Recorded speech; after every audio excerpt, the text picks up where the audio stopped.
یہ ایک ایسے رائٹر کی کہانی ہے، وہ جو کچھ بھی لکھتا تھا وہ سچ ہوتا جا رہا تھا، یہاں تک کہ ایک چڑیل اس کے ناول سے نکل کر حقیقی دنیا میں آ گئی تھی۔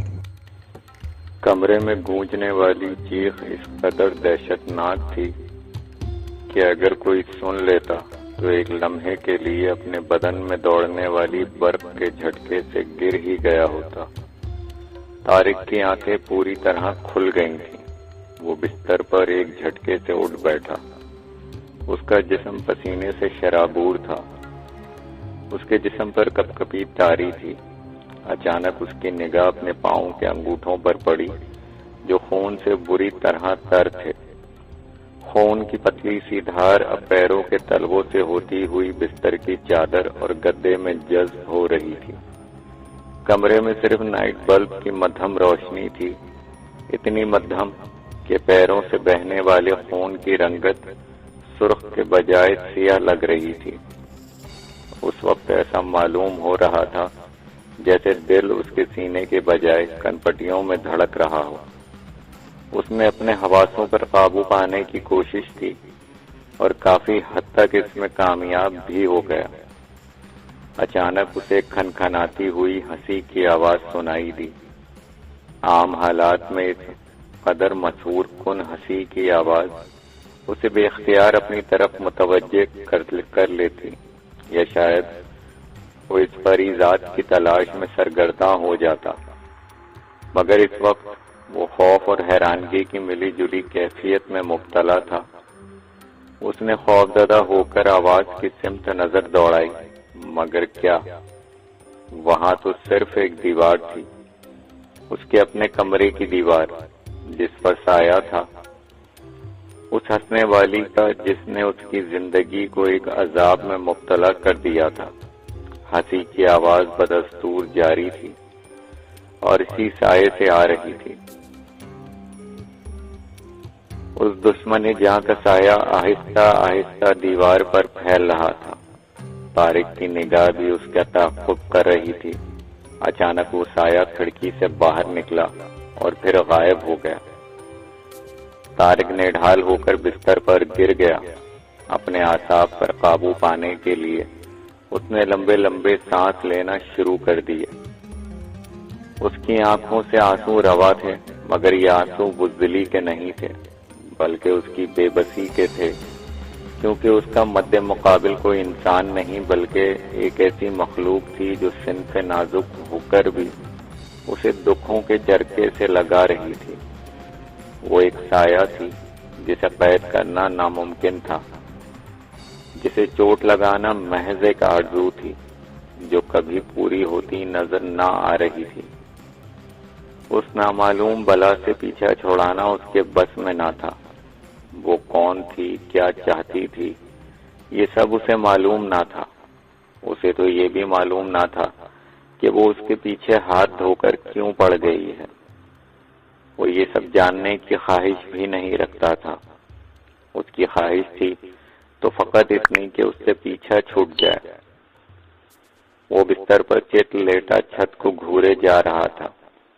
پچھلے ایک ہفتے سے ہونے والے عجیب و غریب واقعات کی فلم اس کے دماغ میں چل رہی تھی۔ ابھی ایک ہفتہ قبل ہی تو اس نے ایک سحر آفرین کو خواب میں دیکھا تھا جو اسے اپنی جانب متوجہ کرنے کے لیے کوشاں تھی، مگر وہ تھا کہ اس پر سرسری نگاہ ڈالنے سے بھی گریزاں تھا۔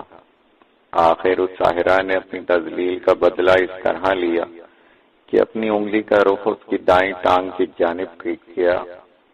پھر ایسا لگا جیسے اس کی پنڈلی میں آگ لگ گئی ہو۔ درد کی شدت سے اس کی آنکھ کھل گئی۔ اسے اپنی ٹانگ سے شعلے نکلتے محسوس ہو رہے تھے۔ جب اس نے اپنی ٹانگ کی جانب دیکھا تو اسے حیرت کا ایسا جھٹکا لگا کہ اس کی زبان گنگ ہو گئی۔ اس کے سلیپنگ سوٹ کا دایاں پائچہ گھٹنے سے جل چکا تھا، اور پھر اسے وہی سایہ اپنے کمرے کی دیوار پر منڈلاتا ہوا نظر آیا۔ اس کے بعد سے اس منحوس سائے نے اس کا پیچھا نہ چھوڑا، اور آج ایسا 5ویں بار ہو رہا تھا۔ ہر بار وہ ایک نئے انداز میں نمودار ہوتی اور طارق کے لیے تکلیف کا ایسا سامان کر جاتی جس کے بارے میں وہ سوچا بھی نہیں جا سکتا تھا۔ ماضی میں گزرے واقعات اور آنے والے خطرات نے اس کے دماغ میں عجیب و غریب جال بن دیا تھا۔ انہی خیالوں میں جانے کب وہ نیند کی وادیوں میں جا پہنچا۔ اس کی آنکھ تب کھلی جب ٹیبل پہ رکھی گھڑی نے زور زور سے 6 بجنے کا اعلان کر دیا۔ رات کے واقعے نے اس کے دماغ کو ابھی تک معوف کر رکھا تھا۔ اتنا لکھنے کے بعد میں نے قلم بند کیا، کاغذ اب سمیٹ کر ایک جانب رکھے اور آرام کی خاطر بستر پر دراز ہو گیا اور سوچا کہ شام 4 بجے چائے پی کر مرزا صاحب سے کچھ دیر گپ شپ ہوگی، شطرنج کی ایک بازی ہوگی۔ انہی خیالوں میں جانے کب نیند کی آغوش میں جا پہنچا۔ میں حسب پروگرام بیدار ہوا، تازہ دم ہو کر چائے پی اور پھر مرزا صاحب کے گھر کی راہ لی جو ہمارے پڑوس میں رہتے تھے۔ یہاں میں آپ کو اپنے بارے میں بتاتا چلوں، میرا نام مرزا حیات بیگ ہے۔ میں ایک ریٹائرڈ فوجی ہوں اور اس وقت اپنی عمر کے 50ویں برس میں داخل ہو چکا ہوں۔ میں خوشحال زندگی بسر کر رہا ہوں۔ میری کل کائنات 2 بیٹے 1 بیٹی ہے، جبکہ شریک حیات مجھے حیات کی راہوں میں تنہا چھوڑ کر جا چکی ہیں، اور گزشتہ 10 برس میں میں زندگی کے خاردار میں تنہا گامزن سفر ہوں۔ مجھے آج بھی اس نیک بخت کی کمی محسوس ہوتی ہے جو ہمیشہ میری راہوں سے خار چنتی رہی۔ اللہ کے فضل سے اولاد سعادت مند ہے، بیٹی کی شادی ہو چکی ہے، اس کی بھی ایک پیاری سی بیٹی ہے، بیٹے بھی شادی شدہ ہیں، بہویں بھی اس قدر نیک اور فرما بردار ہیں کہ کبھی بیٹی کی کمی محسوس نہیں ہوئی۔ اگرچہ بیٹوں نے فوج کا شعبہ اختیار نہیں کیا، لیکن مجھے اطمینان ہے کہ ان کے کاروبار مستحکم ہیں اور دونوں بھائی مل کر اسے چلا رہے ہیں۔ بڑے بیٹے سکندر مرزا کا ایک بیٹا اور ایک بیٹی ہے جو بالترتیب 10ویں اور 8ویں جماعت میں پڑھتے ہیں۔ چھوٹے بیٹے وجاہت مرزا کا بس ایک ہی بیٹا ہے جو 9ویں جماعت میں پڑھتا ہے۔ اس لحاظ سے میں ایک خوش قسمت انسان ہوں، اگر کوئی کمی ہے تو اپنی نیک بخت بیوی کی، جس کی موت کو میں اللہ کی رضا سمجھ کر قبول کر چکا ہوں۔ وقت کی میرے پاس کمی نہیں اور اسے گزارنے کے لیے ناول لکھتا ہوں۔ فوجی اور ناول نگاری اگرچہ عجیب لگتا ہے، مگر شوق کے آگے سب کچھ ممکن ہے۔ اب تو مجھے ناول نگاری بھی مل چکی ہے۔ اکثر پڑھنے والوں کو تو میرے آئندہ ناول کا شدت سے انتظار رہتا ہے۔ میرا شعبہ تحریر خوفناک اور مافوق الفطرت ناول لکھنا ہے اور یہی حوالہ میری شناخت ہے۔ مجھے آج تک معلوم نہیں ہو سکا کہ میں ڈراؤنے ناول کیوں لکھتا ہوں۔ شاید کوئی غیر مرئی قوت ہے جو مجھے لکھنے پر مجبور کرتی ہے۔ یہ تھی میرے بارے میں چند خاص باتیں۔ خیر، میں مرزا صاحب کے پاس گیا، حسب روایت شطرنج کی بازی ہوئی، حالات حاضرہ پر بحث ہوئی اور چند ادھر ادھر کی باتوں کے بعد میں ان سے رخصت ہوا اور گھر کی راہ لی۔ حسب عادت کچھ وقت اپنے بچوں اور پوتے پوتیوں کے ساتھ گزار کر اپنے کمرے میں آیا اور ادھورا ناول مکمل کرنے بیٹھ گیا۔ طارق رات والے واقعے سے بہت پریشان تھا۔ اس پر ایک اور پریشانی اس کی منتظر تھی، شیلا جو اس کی کلاس فیلو ہونے کے ساتھ ساتھ اس کی منگیتر اور محبت بھی تھی۔ اس سے کئی بار اس کی پریشانی کا سبب پوچھ چکی تھی، مگر طارق تھا کہ کوئی تسلی بخش جواب نہ دے پا رہا تھا۔ اس وقت بھی طارق اور شیلا لائبریری میں بیٹھے ہوئے تھے جب ایک اور مصیبت آن پہنچی۔ یہ مصیبت انجم تھا جو یونیورسٹی کے اسٹوڈنٹس یونین کا سرگرم رکن تھا۔ طارق سے اسے خدا واسطے کا بیر تھا۔ اس کی ان حرکتوں سے طارق عاجز آیا ہوا تھا، مگر وہ کمینے پن کا جواب شرافت سے دینے کا قائل تھا۔ 2 دن قبل انجم نے بدتمیزی کی انتہا کر دی تھی، مگر طارق نے صبر کا دامن ہاتھ سے نہ چھوڑا اور بات آگے بڑھنے نہ پائی۔ اس روز تو انجم سنگین نتائج کی دھمکیاں دیتا ہوا چلا گیا تھا، مگر آج وہ اکیلا نہیں تھا۔ اس کے ساتھ اس کی طرح کے 2 غنڈے نما اسٹوڈنٹ تھے۔ اس نے آتے ہی پینٹ میں اڑتا ہوا ریوالور نکالا اور طارق کے سامنے میز پر رکھ دیا۔ طارق بزدل نہیں تھا جو ان سے ڈر جاتا، وہ کراٹے ڈر جاتا۔ وہ کراٹے میں بلیک بیلٹ ہولڈر تھا اور یونیورسٹی کی ٹیم کا لیڈر بھی۔ یہ اور بات تھی کہ اس کی صلح پسند طبیعت اسے حد الامکان لڑائی جھگڑے سے دور رکھتی تھی۔ اس نے ایک نگاہ میز پر رکھے ہوئے ریوالور پر ڈالی اور غور سے انجم کے چہرے کو دیکھا۔ انجم اس کی خاموشی کو بزدلی سے تعبیر کر رہا تھا۔ وہ حقارت آمیز لہجے میں طارق سے مخاطب ہوا، کیوں بچے، کچھ اثر ہوا میری باتوں کا؟ طارق نے کوئی جواب نہ دیا۔ انجم مزید شے دینے کے لیے بولا، بہت زیادہ اونچا اڑنے کی کوشش مت کرو کبوتر، ورنہ شکرے چیڑ پھاڑ کر رکھ دیں گے۔ طارق اب بھی خاموش تھا۔ اس کی مسلسل خاموشی انجم کو مزید اشتعال دلا رہی تھی۔ اس نے مٹھیاں بھینچ لیں اور بولا، تمہاری خاموشی میں ہی تمہاری بھلائی ہے۔ یاد رکھو، جس دن زبان چلانے کی کوشش کی اسی دن تمہاری زبان کاٹ کر ہتھیلی پر رکھ دوں گا۔ یہ کہتے ہوئے اس نے اپنی ہتھیلی کی طرف اشارہ کیا اور میز پر زور سے ہاتھ مار کر واپس چل دیا۔ اس کے ساتھیوں نے بھی اس کی تقلید کی۔ طارق واپس جاتے ہوئے ان تینوں کی پشت کو گھور رہا تھا۔ شیلا خاموشی کو توڑتے ہوئے بولی، آخر تم کیا کر رہے ہو؟ اس کے انداز میں جھنجھلاہٹ آیا تھی۔ طارق نے جواب میں صرف اتنا جواب دیا، صبر، مگر مجھ سے صبر نہیں ہو رہا۔ طارق یوں اچھلا جیسے کرسی میں کرنٹ دوڑ رہا ہو، کیونکہ یہ آواز شیلا کی نہیں تھی، یہ تو کوئی اور تھی۔ طارق بے یقینی کی کیفیت سے بولا، شیلا تم نے کچھ کہا؟ شیلا نے کسی قدر حیرت سے نفی میں سر ہلایا اور بوکھلائے ہوئے انداز میں طارق کو تکنے لگی، جس کی نگاہیں خالی کرسی پر مرکوز تھیں۔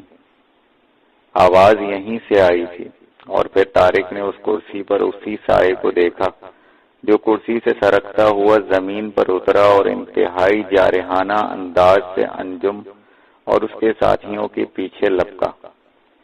سائے کی رفتار، اس کا معنی خیز جملہ اور انجم کی طرف رخ، تینوں اس بات کی غمازی کر رہے تھے کہ آج انجم کی خیر نہیں۔ طارق کی آنکھیں دہشت سے پھیل گئیں۔ سایہ انجم سے ٹکرایا، بے ساختہ طارق کے منہ سے چیختے ہوئے نکلا، انجم، اور وہ اپنی نشست سے اٹھ کھڑا ہوا۔ انجم تیزی سے مڑا، عین اسی وقت سایہ اس پر سے گزر گیا، مگر وہ محسوس نہ کر سکا۔ انجم ہر طرح سے محفوظ تھا۔ وہ حیرت سے طارق کو دیکھ رہا تھا۔ انجم تو کیا لائبریری میں موجود ہر شخص طارق کو حیرت سے دیکھ رہا تھا۔ طارق اپنی جگہ پر کھڑا کانپ رہا تھا، اس کا جسم پسینے سے شرابور تھا، اس کے وجود کی کپ کپاہٹ واضح طور پر نظر آ رہی تھی۔ کوئی دیر یہی حالت رہی، آہستہ آہستہ طارق کی حالت سنبھل گئی اور وہ کرسی پر ڈھیر ہو گیا۔ انجم جانے کیا سوچ کر تنزیہ مسکراہٹ لیے واپس مڑا اور لائبریری سے نکل گیا۔ طارق بے بسی سے سر پکڑے ہوئے تھا۔ اس کے ساتھ پریشان حال شیلا بیٹھی ہوئی تھی، جسے کچھ سمجھ نہیں آ رہا تھا۔ اس کے حسین چہرے پر پریشانی کے آثار اس کے حسن کو اور زیادہ سحر انگیز کیے دے رہے تھے، مگر طارق کو اتنا ہوش کہاں تھا کہ وہ اس کے سحر انگیز حسن میں کھو سکے۔ اسے تو چپ سی لگ گئی تھی۔ شیلا کا چہرہ اس کے لیے ایک ایسا سوالیہ نشان تھا جس کا اس کے پاس فی الحال کوئی جواب نہ تھا۔ وہ انجانی سوچوں میں گم خلا میں گھور رہا تھا۔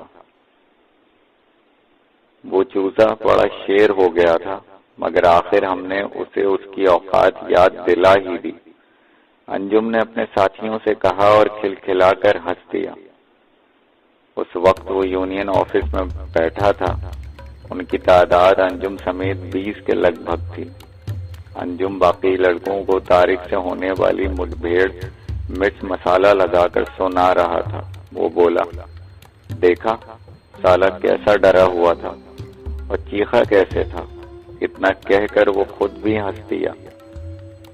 اس کے لوفر ساتھی بھی اس کے قہقہے میں شامل ہو گئے۔ اسی لمحے اسے ایک انجانی مگر پراسرار آواز سنائی دی، اب تمہاری باری ہے چیخنے کی۔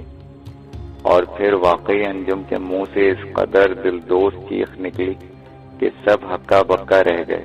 اس کے سامنے چند قدم کے فاصلے پر ایک خوفناک بلا کھڑی تھی۔ وہ کہنے کو تو لڑکی تھی مگر خوف اور دہشت کی دیوی۔ اس کا سیاہ لباس اس طرح لہرا رہا تھا جیسے تیز آندھی میں کھڑی ہو۔ اس کا رنگ گورا تھا مگر ہونٹ لباس کی مانند سیاہ تھے۔ سفید ہاتھ پر لمبے نوکیلے سیاہ ناخن دہشت کا منہ بولتا ثبوت تھے۔ اس کے سفید بازو آستینوں سے جھانکتے ہوئے سینے پر کراس کا نشان بنائے ہوئے تھے۔ اس کی سیاہ زلفیں ناگنوں کی مانند سر کے دائیں بائیں لہرا رہی تھیں۔ اس کے الو کی مانند گول آنکھیں اور آنکھوں کے گرد سیاہ حلقے اس کے چہرے کو مزید خوفناک بنا رہے تھے۔ اچانک اس نے منہ کھولا اور پھر دل دہلا دینے والا وہ منظر سامنے آیا جس نے انجم کے ہوش اڑا دیے۔ اس کے منہ سے نوکیلے دانت نمودار ہو رہے تھے جو دیکھتے ہی دیکھتے ہونٹوں کے کناروں سے باہر آ گئے۔ اس خون آشام منظر کو دیکھ کر تو مضبوط دل کے انسان بھی ہوش سے بیگانہ ہو جاتے۔ بیچارہ انجم کیا چیز تھا۔ انجم ڈرتے ہوئے بولا، کون ہو تم؟ جواب ملنے سے پہلے ہی انجم کے ساتھی حیرت سے اس کی شکل دیکھنے لگے۔ آخر ایک پوچھ ہی بیٹھا، یار کون ہے؟ کس سے باتیں کر رہے ہو تم؟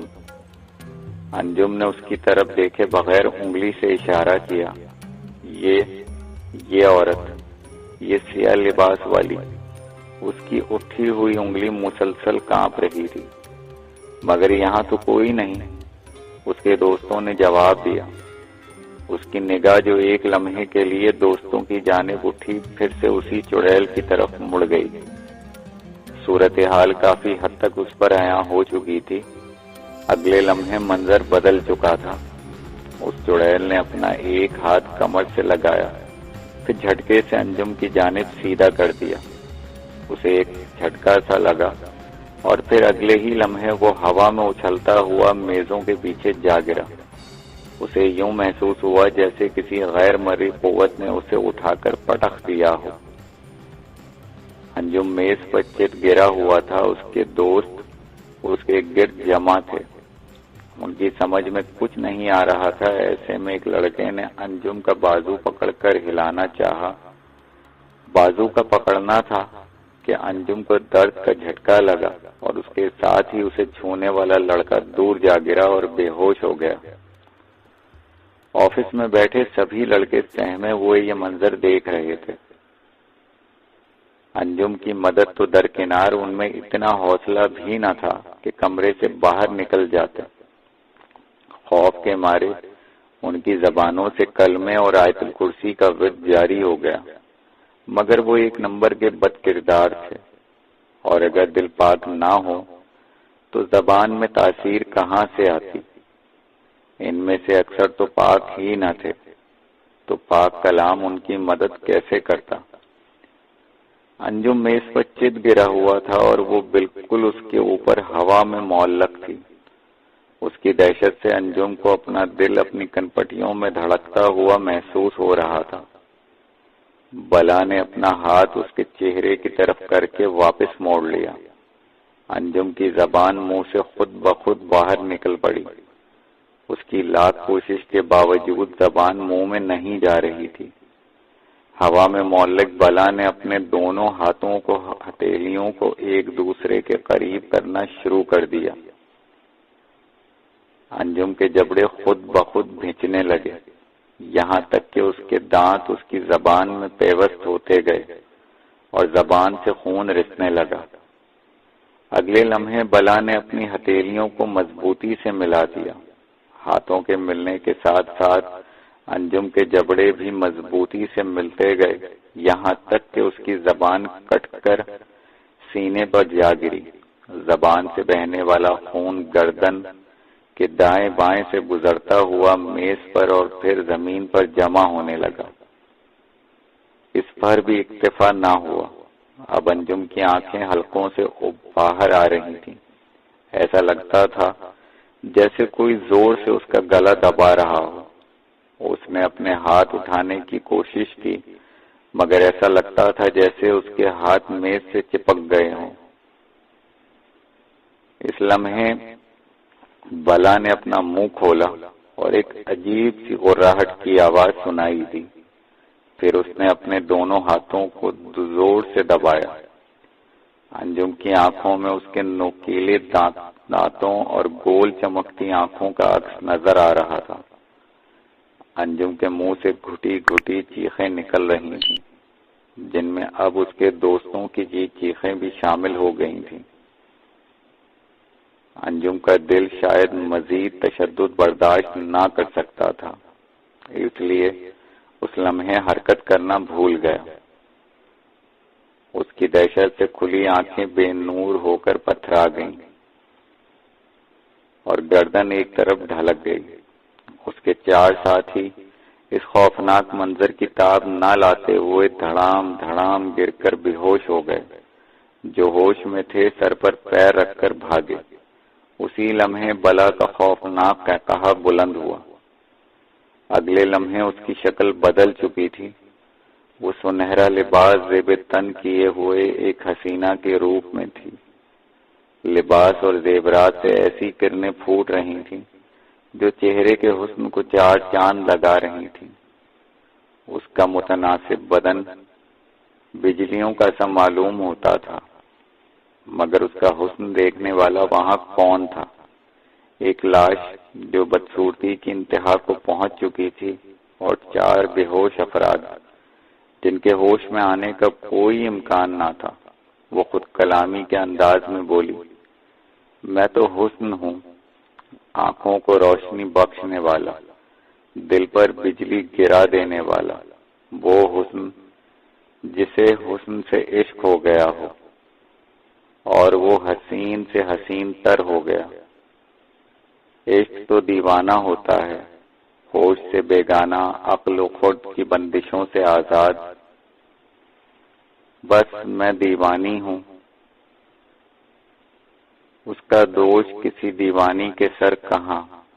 میں دیوانی ہوں، میں حسن ہوں، میں عشق ہوں، موج موج، رنگ رنگ، مستی مستی، سرور ہی سرور، کیف ہی کیف، اور بس حسن ہی حسن، عشق ہی عشق۔ پھر وہ ہوا میں تحلیل ہو گئی۔ میں طویل سانس لے کر کرسی کی پشت سے ٹیک لگا کر بیٹھ گیا، قلم بند کیا اور نامکمل ناول کے اوراق اکٹھے کیے۔ رات کافی بیت چکی تھی، چنانچہ میں نے لائٹ آف کی اور سونے کی نیت سے لیٹ گیا۔